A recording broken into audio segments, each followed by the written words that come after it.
first one swishes in for Michael Taylor. Substitutions for Romeoville and Plainfield Central.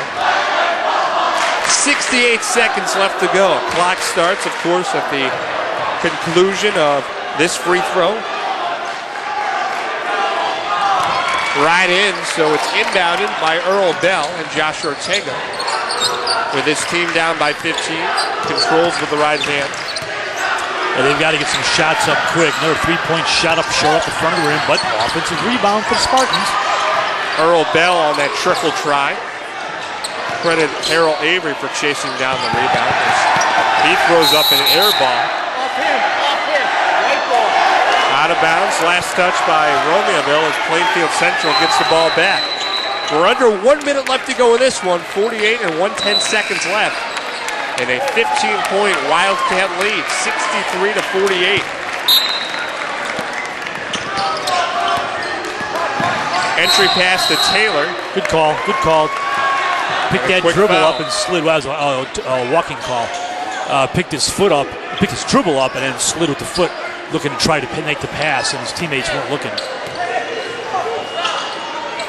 So Romeoville inbounds, far side.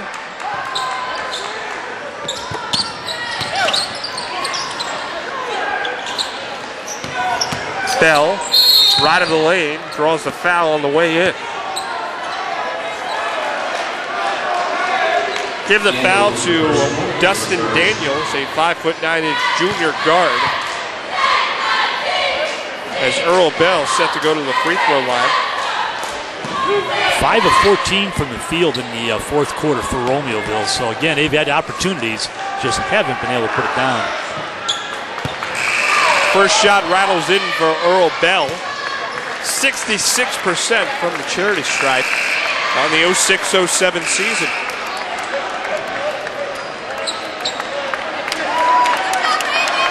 And we've talked earlier in the broadcast again, averages again for the teams. Plainfield's averaging 53 points a game. They're above that. That speaks well for them. Romeoville averaging 46 a game. They're at 49, just above it. But again, it's Plainfield well above their average. Second free throw up and good. A 63-50 lead for Plainfield Central. Dave Stevens emptying his bench. As it's Jerome Sherwin bringing the ball into the quarter court and a timeout called by Plainfield Central, and Dave Stevens making sure his kids on the court, the Jerome Stevens, the Dustin Daniels, make sure that they continue to take control of that basketball and walk away with a win. Well, he wants to make sure that, the big pressure and traps coming up, make sure these guys coming on the bench understand press break and where they're supposed to be on the floor, knowing that they're probably going to get fouled. But, boy, you've seen it where all of a sudden turnover, quick score, they throw it back in, steal it again. All of a sudden 3, 4, 5, 6 points are on the board quick, and that's not what he wants. Just want to make sure that his guys understand what press break is and where they're supposed to be.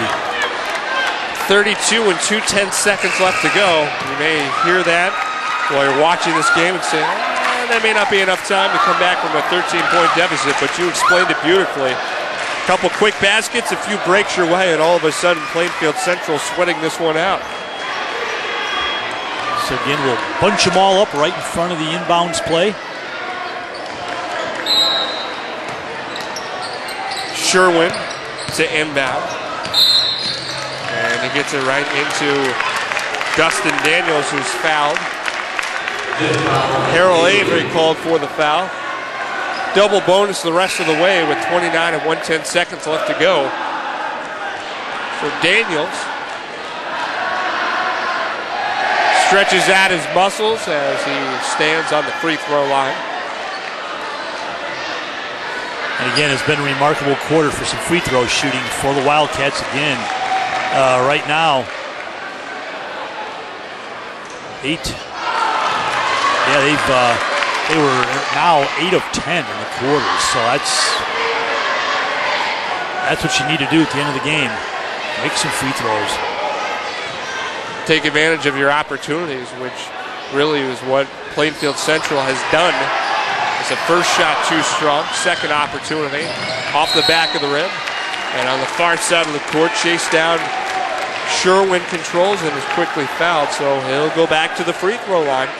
Well, barring any real swings in this game, Plainfield Central is going to win their 5th game in the conference. They'll move to 5-2 and 8-8 overall. And the Spartans again now will fall to 4-11 and 2-5 in the conference. Yeah, 5th straight loss for Romeoville High School. As quickly as you look at what Plainfield Central, what this win means to them, it almost means as much, if not more, the loss for Romeoville. And what it has shaped up to be a season where the Spartans have taken their lumps. Second free throw on the way. Back of the rim too strong. Getting his own rebound is Jerome Sherwin. Scrum for the basketball. Put up on the baseline by Spencer Hill. And quickly the other way taken by Yvonne Smith, who loses it just over on the sideline. Be the 5th team foul for Plainfield, so no luck for the Spartans there. They've got to put it back in play. And again, if you're one of the players, want to get a little floor time, you don't want that clock to run out. Just a few calls in there and more playing time. Tim Lilly inbounds right to Smith. Loose and knocked out of bounds. Last touch by Plainfield Central. So with 9 and 8/10 seconds left in this one, a 63-50 lead for Plainfield Central will very soon become a double-digit victory. Pull-up jumper at the elbow, too strong by Brandon McBride. Second chance put back up and in by Tim Lilly. And that is how time expires. A 63-52 win for Plainfield Central High School at 500 in the 06-07 campaign, but more importantly, getting that win in conference, and they walk away with a 9-point victory here on the Will County Volunteer Television Game of the Week. Again, pleasure working with you as we kind of wrap up here. Any final thoughts on the game? Pretty much we thought it'd be a great competitive game, and Plainfield controlled the tempo almost the entire game, lost it in that second quarter and ended up trailing by 1 at half. But Coach Stevens gives that magical talk at halftime, and boy, they come out smoking. Yeah, and really for Plainfield Central, again, 8-8 on the season, and Romeoville falls to 4-11. Well, I want to thank a few special people that helped make this broadcast possible. Of course, to our producer, director, Josh Pellet, back in the truck. Outstanding Will County Volunteer Sports Television crew. And, of course, for my broadcast partner, Keith Latz. My name is John Versteeg, saying so long for now. Won't you please join us again next week on the Will County Volunteer Television Game of the Week.